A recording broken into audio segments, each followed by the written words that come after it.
Zaragoza, 2003. En un viejo almacén abandonado, el silencio de la madrugada fue roto por un martillazo seco. Un clavo oxidado penetró en la madera, seguido por un suspiro contenido. Gabriel Ferrer, de 27 años, trabajaba con precisión quirúrgica. Su taller improvisado estaba lleno de tablas, herramientas, cadenas y una colección inquietante de objetos metálicos. Para los vecinos era un joven reservado, empleado en una ferretería del barrio. Siempre saludaba, siempre correcto. Nadie podía imaginar que, tras cerrar la tienda, se sumergía en su verdadero mundo, un universo de clavos, maderas y obsesión. La primera víctima fue Laura, una chica de 22 años que trabajaba en un bar cercano. Gabriel la había observado durante semanas, siguiendo sus horarios, analizando cada gesto. Una noche, después de su turno, la interceptó en un callejón oscuro. Su voz fue amable, su sonrisa tranquila. Laura no sospechó nada cuando él le ofreció acompañarla. Horas más tarde, Laura estaba en el almacén, atada, confundida. Gabriel no gritaba ni mostraba violencia gratuita. Le hablaba como si fuera parte de un proyecto artístico. No temas, vas a ser inmortal. Una obra perfecta necesita un modelo perfecto. Cuando el primer clavo atravesó la piel de su mano y la fijó a la tabla, Laura lanzó un grito desgarrador. Para Gabriel, aquel sonido no era dolor, sino música. El martillo descendía una y otra vez, cada golpe marcando un ritmo enfermizo. A la mañana siguiente, un grupo de adolescentes que exploraban el almacén encontraron la escena, el cuerpo de Laura, clavado en una cruz improvisada de madera, como si fuese una escultura religiosa distorsionada. Sus ojos aún abiertos reflejaban el terror. La policía quedó horrorizada. Nunca habían visto algo semejante. El informe forense reveló que Laura había muerto lentamente, desangrada, mientras los clavos la sujetaban. El asesino había trabajado con calma, casi con devoción. La prensa bautizó el caso como «El carpintero de Zaragoza». Los titulares hablaban de un psicópata con fijaciones religiosas, de un artista macabro. Pero nadie tenía pistas sólidas. No había testigos, no había cámaras, no había huellas. Solo clavos, madera y un silencio perturbador. En su casa, Gabriel recortaba los artículos de periódico y los guardaba en una carpeta azul. Mientras los leía, sonreía satisfecho. La ciudad hablaba de él, aunque nadie supiera su nombre. Y en su mente ya se dibujaba el próximo proyecto. Porque para él, Laura no había sido un crimen, había sido la primera obra de una colección interminable. La policía formó una unidad especial. El inspector Morales, un veterano de mirada cansada, fue asignado al caso. Desde el primer momento entendió que no se trataba de un asesino común, había simbología, método y paciencia. Gabriel, entretanto, continuaba con su vida normal. En la ferretería atendía clientes con amabilidad, recomendaba martillos, vendía clavos. Nadie sospechaba que cada venta era, para él, un recordatorio de su doble vida. Llevaba un diario en el que detallaba cada idea, cada diseño de madera. Lo llamaba, el libro de las obras. La segunda víctima fue Miguel, un joven estudiante de arte. Gabriel lo conoció en una exposición. Hablaron de escultura, de texturas, de materiales. Gabriel escuchaba con atención, pero en su mente ya lo imaginaba transformado en parte de una instalación. Una semana después, Miguel desapareció. Su cuerpo apareció en un descampado, fijado a una estructura circular de madera, con los brazos extendidos como un ángel caído. Cada clavo estaba colocado con una precisión quirúrgica. La obra estaba firmada con un detalle escalofriante, una inicial grabada en la tabla, una G minúscula. Los periódicos se desbordaron. La ciudad estaba aterrorizada. El inspector Morales empezó a conectar los puntos, ambos cuerpos estaban expuestos como si fueran exhibiciones. Había un patrón artístico. Gabriel disfrutaba leyendo los titulares. El carpintero ataca de nuevo. El asesino escultor. Para él, eran críticas de arte. Se sentía reconocido. Cada recorte iba a su carpeta azul, que ya pesaba con las historias de 2 vidas segadas. Sin embargo, la policía comenzó a estrechar el cerco.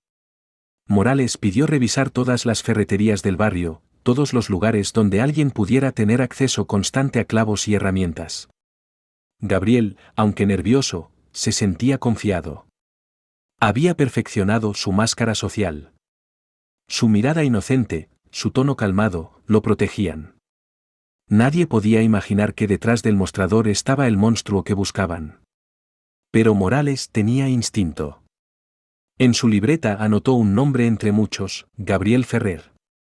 Aún no tenía pruebas, pero había algo en la calma de aquel joven que no le cuadraba. Zaragoza entró en pánico. Las noches eran más silenciosas, los bares vacíos, las calles desiertas. Nadie quería convertirse en la siguiente víctima del carpintero. Gabriel disfrutaba de ese miedo. Caminaba entre la gente como un fantasma invisible. El poder que sentía era adictivo. Pero también aumentaba su ambición. Necesitaba una nueva obra, algo más impactante. Eligió a Marta, una bailarina de 25 años. La observó durante semanas, anotando cada movimiento. Su obsesión era total, quería capturar la gracia de su danza en una escultura de clavos. La raptó una noche de lluvia. En el almacén, la fijó a un marco de madera en posición de arabesco, atravesando sus músculos con clavos que inmovilizaban sus extremidades. Marta gritó hasta perder la voz. Gabriel la contemplaba fascinado. Para él, cada lágrima era brillo, cada herida era pincelada. El cuerpo fue hallado en el escenario de un teatro abandonado, iluminado por velas. El montaje parecía un ritual. La policía quedó horrorizada. Morales confirmó lo que sospechaba: el asesino no mataba al azar, creaba obras con significado. Los medios lo comparaban con artistas malditos, con herejes medievales. El terror se mezclaba con morbo. Y Gabriel, desde la sombra, leía cada artículo con orgullo. Mientras tanto, Morales pidió vigilancia sobre sospechosos del barrio. Gabriel empezó a sentir la presión, pero en lugar de detenerse, decidió elevar aún más su obra maestra. Gabriel conoció a Raúl, un adolescente problemático que solía rondar la ferretería. Raúl admiraba al joven dependiente, veía en él a un hermano mayor. Gabriel lo utilizó. Lo llevó al almacén con la excusa de enseñarle carpintería. Raúl no sospechó nada hasta que vio las estructuras, los clavos ensangrentados, las tablas manchadas. Trató de huir, pero Gabriel lo detuvo. No puedes escapar. Ahora formas parte del taller. El cuerpo de Raúl apareció clavado dentro de una caja de madera, como un muñeco roto. Fue el crimen más perturbador hasta la fecha. La ciudad se paralizó. Los padres no dejaban salir a sus hijos. La policía intensificó la búsqueda. Morales estaba convencido de que el asesino trabajaba en algo relacionado con herramientas. Su instinto lo llevaba de nuevo a Gabriel, pero no tenía pruebas. Gabriel, sin embargo, cometió un error: usó clavos especiales que solo se vendían en la ferretería donde trabajaba. Esa pista encendió una alarma en Morales. El hallazgo de la tercera víctima había desatado el pánico en Zaragoza. Los noticieros abrían cada emisión con el mismo titular: el carpintero vuelve a actuar. Los periódicos mostraban fotografías borrosas de los almacenes acordonados, y los locutores repetían las pocas pistas que existían: clavos, maderas, precisión quirúrgica, ningún error. Las calles estaban más vacías de lo habitual. Los bares cerraban antes, las mujeres evitaban caminar solas de noche, y los padres recogían a sus hijos directamente en la puerta de la escuela. El miedo se había convertido en un nuevo habitante de la ciudad. En la jefatura de policía, el inspector Ortega repasaba una y otra vez las fotografías forenses. Cada clavo, cada golpe de martillo, cada posición del cuerpo parecía seguir un patrón. No era violencia caótica, era un método, casi un ritual. Este hombre no mata por impulso, dijo Ortega a su equipo. Mata porque necesita mostrar algo. Y lo más peligroso es que se siente orgulloso. Mientras tanto, En su escondite, Gabriel Ferrer observaba el caos desde la televisión. Los noticieros mencionaban su apodo con una mezcla de horror y fascinación. El carpintero ya era una leyenda urbana. Algunos lo comparaban con monstruos históricos, otros lo llamaban un artista de la muerte. Gabriel recortaba cada artículo y lo pegaba en un cuaderno, como si construyera su propia biografía secreta. Pero no todo era orgullo. Por primera vez, sintió una chispa de ansiedad. La policía parecía cada vez más cerca. Había visto coches patrulla rondando las zonas industriales y escuchado rumores en el barrio sobre registros sorpresa. Gabriel sabía que debía ser más cuidadoso, más selectivo. La próxima víctima no podía ser elegida al azar. En esas noches de insomnio, caminaba por las calles desiertas buscando un rostro que despertara su obsesión. Lo encontró en una estudiante de arquitectura llamada Clara. La había visto salir de la universidad con planos enrollados bajo el brazo. Algo en su expresión concentrada, en la forma en que observaba los edificios, le recordó a sí mismo. Era como si Clara, sin saberlo, compartiera su visión de transformar el mundo en estructuras. Durante días la siguió a distancia. Anotaba sus horarios, los cafés donde estudiaba, el autobús que tomaba. Gabriel planeó cada detalle como si diseñara una maqueta. La obra de Clara debía ser diferente, más compleja, más perfecta. La noche del secuestro, Clara regresaba a casa cuando un coche oscuro se detuvo a su lado. Una mano enguantada cubrió su boca y todo quedó en silencio. Horas más tarde, Zaragoza tendría una nueva obra macabra que añadir a la colección del carpintero. Clara despertó con un dolor agudo en la cabeza. La luz de un foco colgante la cegaba y el olor a madera húmeda le llenaba los pulmones. Al abrir los ojos, descubrió que estaba en un espacio amplio, con tablas amontonadas y herramientas oxidadas alrededor. Sus manos estaban atadas con cuerdas ásperas y sus pies fijados con cadenas al suelo. Gabriel Ferrer la observaba desde la penumbra. Llevaba un delantal de cuero manchado y sostenía un martillo en la mano derecha. Sus ojos brillaban con una calma inquietante, como si todo lo que sucedía fuera parte de una rutina perfectamente ensayada. Clara, elegí tu nombre porque significa claridad. Vas a iluminar mi colección. Clara intentó gritar, pero la mordaza sofocaba su voz. Gabriel caminó despacio a su alrededor, como un escultor evaluando el mármol antes del primer golpe. Preparó una estructura de madera, un marco rectangular con soportes verticales. Sobre la mesa, decenas de clavos de diferentes tamaños brillaban bajo la luz amarillenta. El primer golpe resonó como un disparo. Un clavo atravesó la tela de su ropa y se hundió en la madera. Clara forcejeó, desesperada, pero cada intento solo hacía que la cuerda le cortara más la piel. Gabriel no parecía alterado por sus movimientos. Al contrario, sonreía. Cada resistencia, cada gesto de dolor, hace que la obra cobre vida. No entiendes ahora, pero lo harás. Durante horas, Gabriel fue fijando su cuerpo al marco. No lo hacía de forma caótica, sino siguiendo un patrón geométrico, manos abiertas, pies estirados, espalda arqueada. Era como si quisiera transformar a Clara en un plano arquitectónico viviente. Cada clavo tenía su lugar exacto, medido con paciencia. Pero algo inesperado sucedió. Clara, con un esfuerzo sobrehumano, logró soltarse parcialmente de la cuerda que ataba su muñeca derecha. Aprovechando un instante en que Gabriel se distrajo, le lanzó un golpe que derribó algunos clavos al suelo. El martillo cayó de sus manos. Fue un segundo de caos. Gabriel recuperó el control rápidamente, inmovilizando de nuevo a Clara con brutalidad. Pero la interrupción había quebrado algo dentro de él. Respiraba agitadamente, sudaba, y su rostro ya no mostraba la serenidad habitual. No, esto no es perfecto.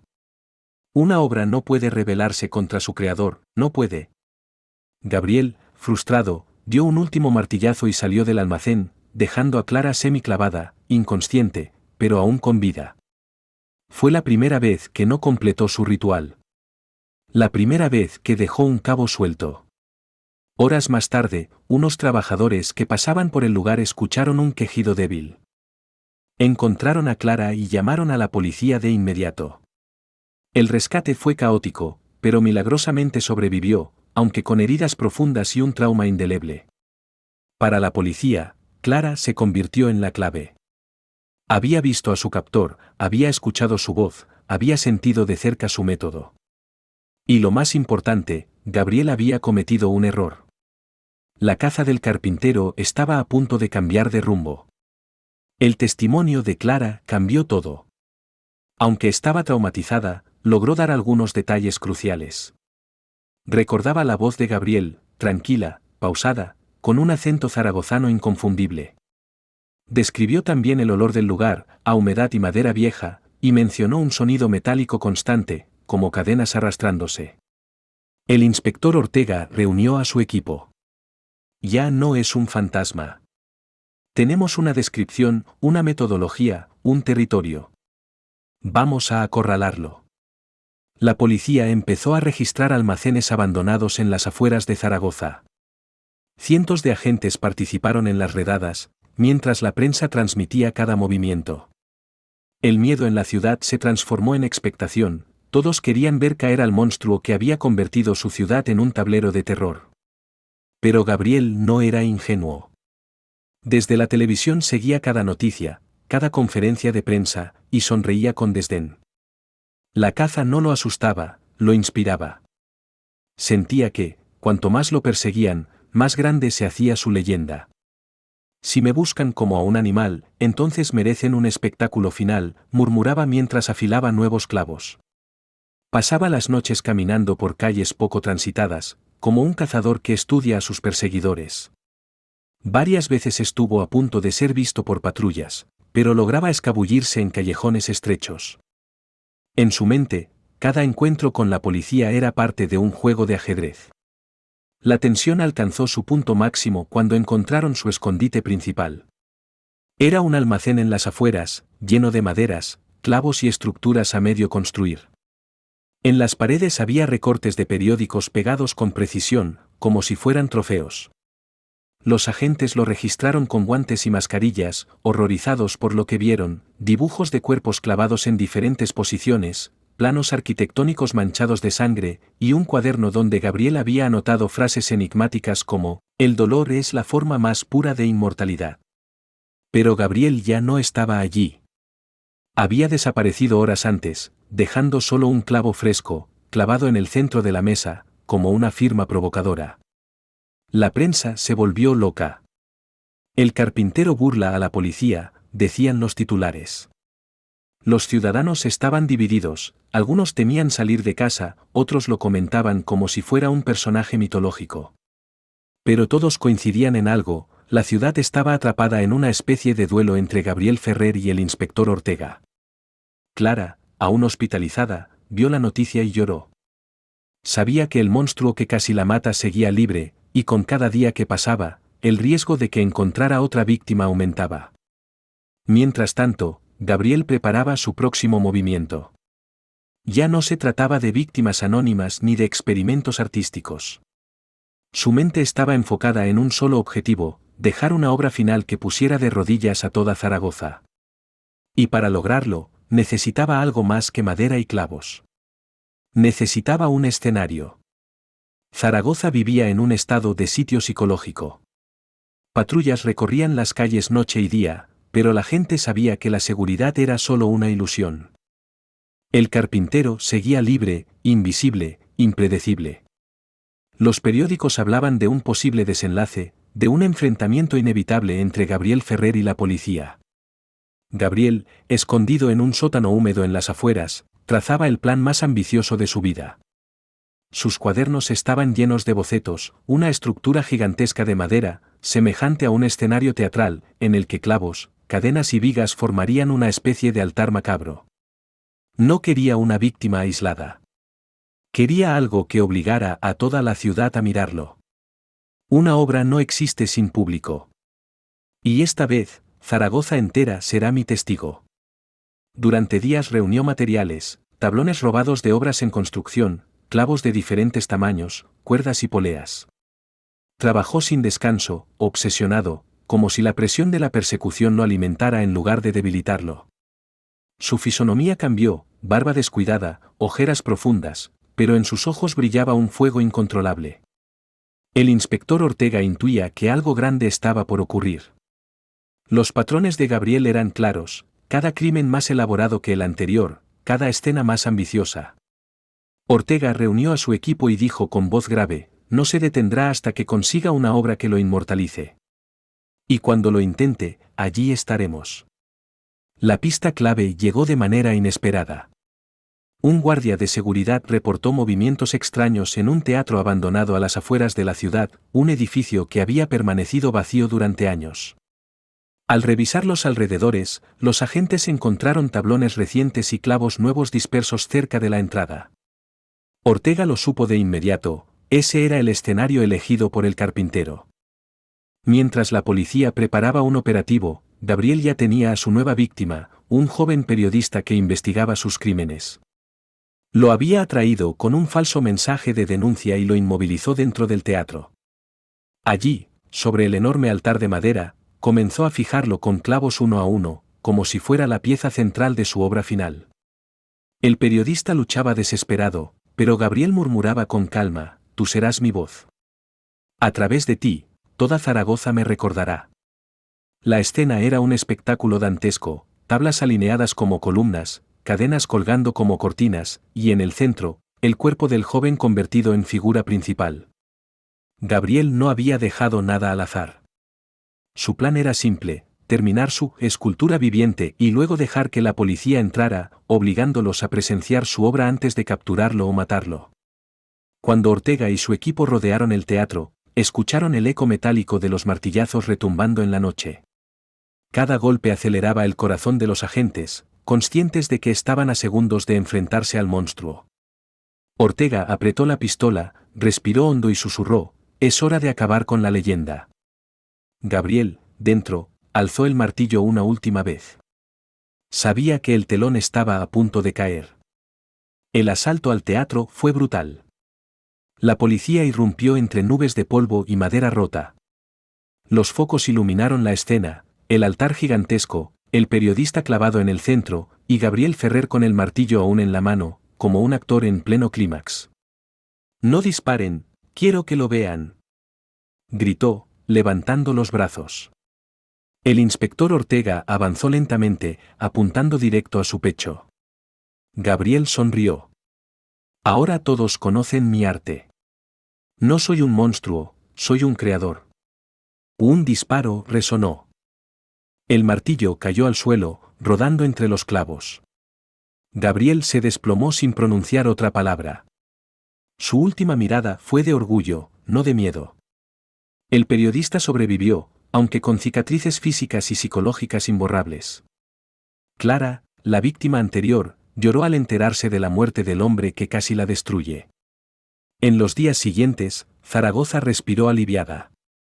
Los titulares anunciaban: el carpintero ha caído. Pero la leyenda no desapareció. Algunos lo recordaban como un loco, otros como un demonio. Y entre los más morbosos, surgió un culto enfermizo a sus obras. El inspector Ortega guardó el cuaderno azul encontrado en el almacén. Nunca lo mostró a nadie. En sus páginas había bocetos que nunca llegaron a realizarse: nuevas víctimas, nuevas estructuras, ideas aún más macabras. Ortega sabía que, aunque Gabriel Ferrer estaba muerto, su sombra seguiría viva en la memoria de Zaragoza. Y así, el carpintero se convirtió en lo que siempre quiso: inmortal.